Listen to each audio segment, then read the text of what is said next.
G'day guys, welcome back to my channel. My name is Wildkard. Thank you for watching the Wildkard Rugby Show. Like, comment, subscribe, and yes, you are here today because, as you can see, apparently I got a black eye, and I don't know what happened. I just woke up with this, so I probably had a dream about the Wallabies losing to England or something and punched myself in the face, but hey, it is what it is, and you are here today because it's time to read some rugby news, right? So yes, some really interesting news that came out of New Zealand this week is the fact that Stephen Donald has riled up a lot of people from both sides of the Tasman. Stephen Donald has claimed that Kalyn Ponga is in talks with New Zealand Rugby for a potential switch to play rugby union. Now, Kalyn Ponga, and this is like doubly disappointing for a lot of reasons, right? Kalyn Ponga, he's a really good rugby league player. He Dally M winner for Rugby League. He played in the State of Origin. He plays for the Newcastle Knights. And all around, super talent. And he was actually born and raised in Australia. And he wants to play for the All Blacks. So, really disappointing. He has talked about playing for the All Blacks a while ago, 2019. And, it is starting to become a reality if what Stephen Donald has said here is correct, that he's being in talks with New Zealand Rugby. Now, his parents are both Kiwis. I think his dad is a Maori, so he's completely qualified to play for New Zealand. But yeah, as an Australian rugby fan, he was born in Australia. He was raised in Australia. He played rugby union at Churchie, right? Anglican Church Grammar School in Brisbane. And yeah, it's disappointing to see that his ambition to switch to rugby is to play for the All Blacks. I don't blame him, but then again, it just shows how far behind Rugby Australia is in terms of retaining those talents. He is currently being paid $1.3 million a year for playing rugby league at the Knights. So Rugby Australia, if they can pay 1.8 or something for Swaliti, I'm sure they can put in a similar price for Kalyn Ponga, right? Right? Someone who's actually played a prominent role in State of Origin and stuff. Surely you can offer that. But yeah, anyway, it's disappointing that he wants to play for the All Blacks for instead of playing for the Wallabies, despite born and raised in Australia.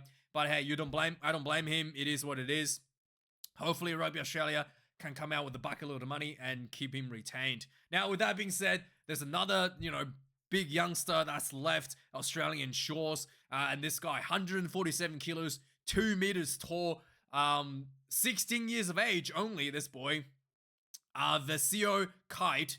He has been poached, essentially, to go to play in the top 14 for La Rochelle.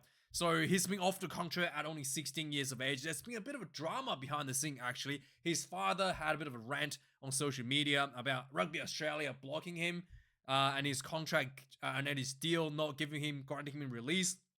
Now, Rugby Australia stated that they did not try to block him. They were inquiring to the legality of the offer because the kid is 16 years of age, right? His father basically said, "Hey, Rugby Australia is terrible.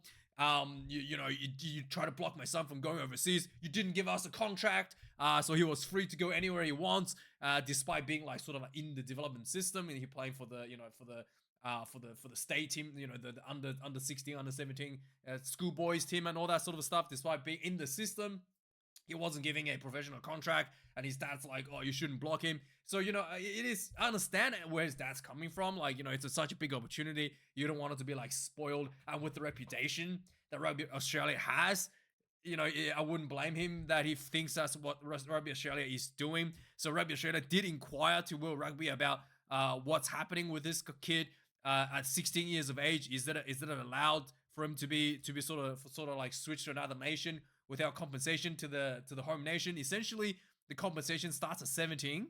So the fact that he's 16 and he got offered, it's outside of like the rules of protection for developmental by the country. So he's not even considered as part of being developed by Rugby Australia, being 16 years of age. So that's kind of like the loophole the top 14 exploited here to make him an offer at 16 years of age. And again, his father sort of came out and said that, Nobody else giving him an offer in Australia.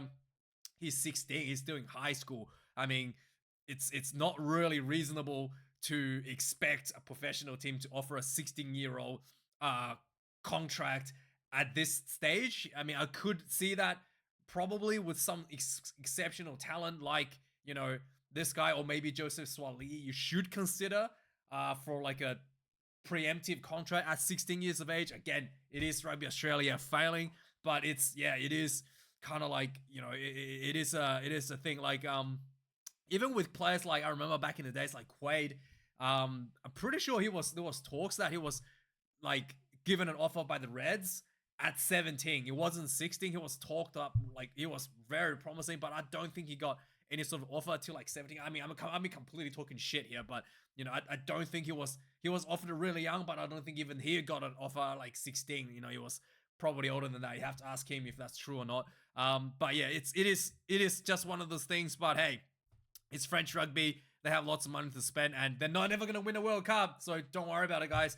Don't even worry about it. They just can spend all their money they want. They're never gonna win a World Cup because everybody knows they don't play any rugby outside of the Six Nations in away matches with their core team, right? So Antoine Dupont hasn't played a game in the Southern Hemisphere since his debut in 2018 or something, right? So they are never going to win a World Cup, not playing any away games in the Southern Hemisphere, so don't even worry about it, guys, okay? Moving on, England, speaking of the Six Nations, England has France coming up this weekend. No, wait, sorry. Ireland has France coming up. England's playing Italy this weekend, so they did a bit of a shuffling in the team. The Borthwick essentially is leaning a little bit more towards the finishers off the bench idea from Rassie Erasmus, Dr. Rassie Erasmus. So he's made a few shuffles. We're going to do a full review maybe later in another video. So the main here for England Rugby is to have Marcus Smith down to the bench as the finisher with the 6'2" on the bench. Once again, Jack Van Povier as the only other back. And then if they just got big boys on the bench, Ben Curry, Ted Hill, and Chandler Cunningham South, all just going to come off the bench to try to finish the game. Now it is against Italy, so it's not like, you know, hugely going to be, you know, it's going to be too much of an issue with a bit of shuffling. I did feel like Finn Smith and Marcus Smith plays a very too similar style in terms of being a playmaker. It a little bit does like double up a little bit on the field in terms of having, like, you know, two players essentially plays the same style. Nothing wrong with that, but I just think that having someone like Elliot Daly with a bit more of a size could be a better option here, and a bit longer range in terms of kicking game as well, instead of just up and under all day, right? So we have to see how England's going to play out this week against Italy. Italy has been on the rise, so if England underestimate Italy, they could completely get found out, and we'll have to wait and see about that. Obviously, the other biggest news is that Felix Jones has spent a few weeks at England camp, stole all of their player stats and playbooks, and then went back to South Africa, right? Now that's according to the tinfoil hat people on social media, but that's not me, okay? That's not what I'm saying, okay? I think Felix Jones, no one knows exactly why he was left England Rugby. There was clearly some kind of friction between him and Steve Borthwick and the style that the teams want to play. I do think that the England defense looked a lot better since Felix Jones joined them. Obviously, he was, you know, known to be the guy that developed the rush defense for the Springboks. England deploy that. I do think that's the case, but, you know, nobody knows exactly why he left. He was, you know, told to work from home, to work from home, that all sort of stuff. But anyway, Rassie Erasmus is pretty happy that, you know, the Felix has returned to South Africa, and he's going to be doing a little bit different role, according to Rassie, for the Springboks, essentially in charge of the player Romax, gathering all that information. So he's going to be keeping track of all the players, both domestically and overseas, and running extra drills before and after training. So he's going to be, outside of training sessions, he's going to probably look at personal developments for different players and how they follow up to develop, in addition to the core set of skills that they are required by the Springboks. So I guess that's kind of like that's kind of like a different thing he's doing, not just the defense coach like he was, not just like a defense coach like he was previously under under the Springboks. Big return for all the South African fans as well. Andre Pollard, the GOAT, has been shifted back to the South Africa. He's going to be playing for the Bulls. 2-year contract coming up in July 1st. Next up, it was reported that Clayton Mcmillan will be heading overseas to coach Munster.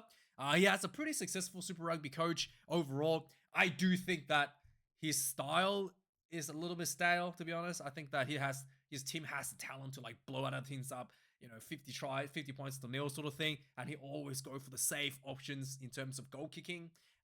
He's got like Damien McKenzie and all that stuff.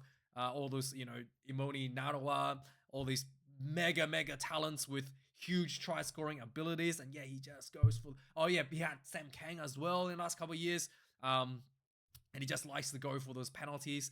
Not my style, but hey, Munster fans, I've already told one of you, don't blame me if don't say I didn't tell you that he's a bit of a kicking kind of very conservative kind of coach. And then speaking of Super Rugby, some big lineup has been announced.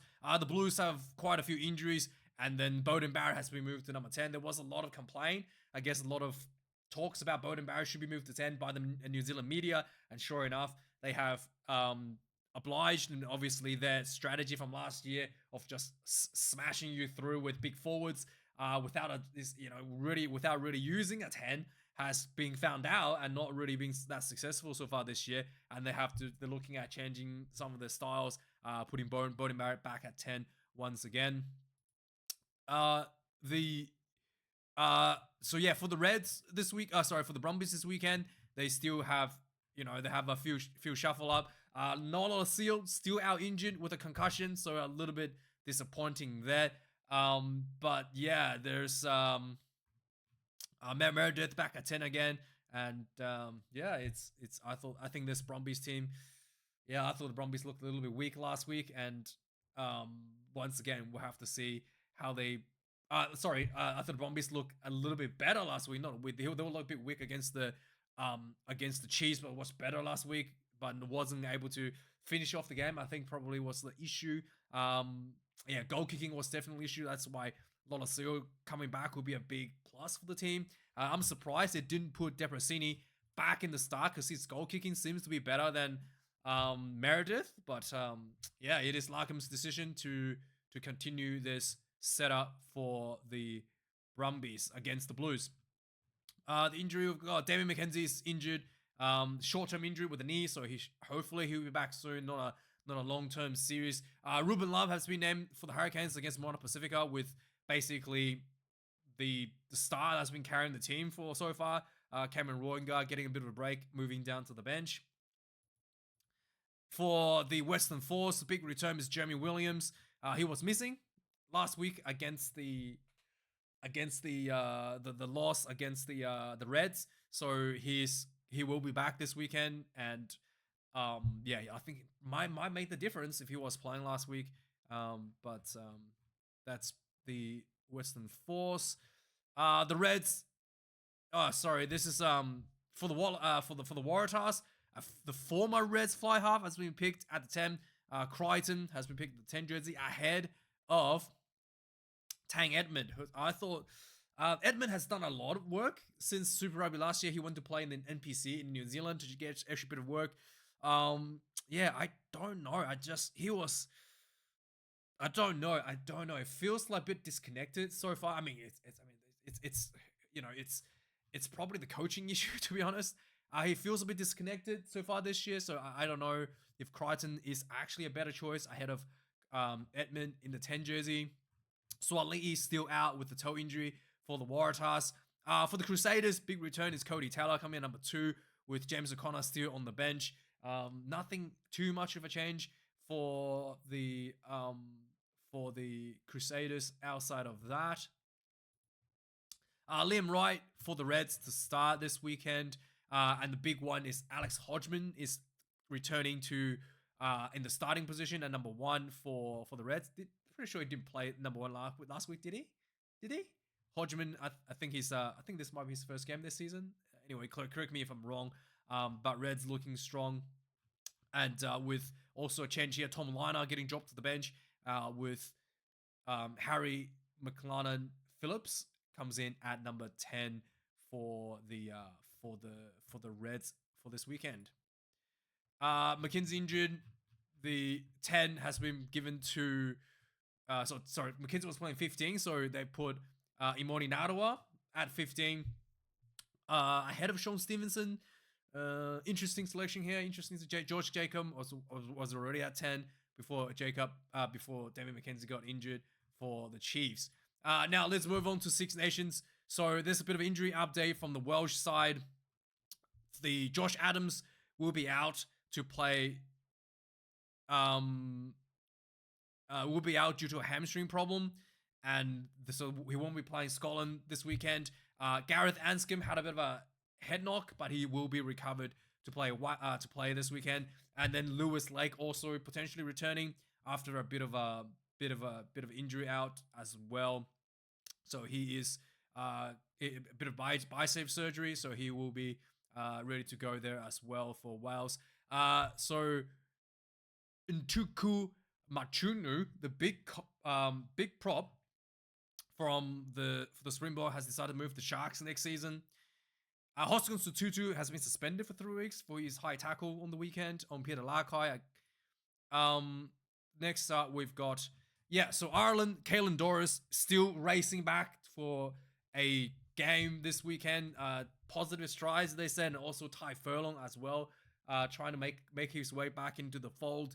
Not sure if either of these players going to make it. We'll have to wait and see when the team announcement comes out. I kind of think that, I believe it when I see it, sort of thing, when it comes to these sort of injuries. And overall, generally, Easterby is a bit conservative with these two players because they are Lions players as well. So they can't just put them out there, risk another injury, and rule them out of the Lions tour. So that's something they have to consider. Joe McCarthy has extended his signing with the Irish Rugby Union to 27-28 campaign. Mac Hansen also signed with Ireland Rugby as well till the next World Cup, so he's going to be staying put with Connacht. And then finally, Angus Gardner this weekend is going to be the coach, the referee between France and Ireland, and this will be his 50th Test catch. Angus Gardner, he was putting all of his knowledge of all of his test knowledge last week in the Super Rugby and just handed out yellow cards everywhere. Really want to polish up on his laws, I guess, for his 50th Test match. Quite an important moment. Angus Gardner has been really exceptional referee, and he's one of the best. He's the best referee out of Australia and one of the best referees in the world. It'd be a great game for him to get his 50. And that's the news this week, guys. So stay tuned for the team announcements for, I guess, the Six Nations preview when all the teams are announced, and then Super Rugby reviews and Six Nations review coming up as well this weekend. Thanks for sticking around. Like, comment, subscribe, and I'll see you guys. Later. Have a good one. Cheers.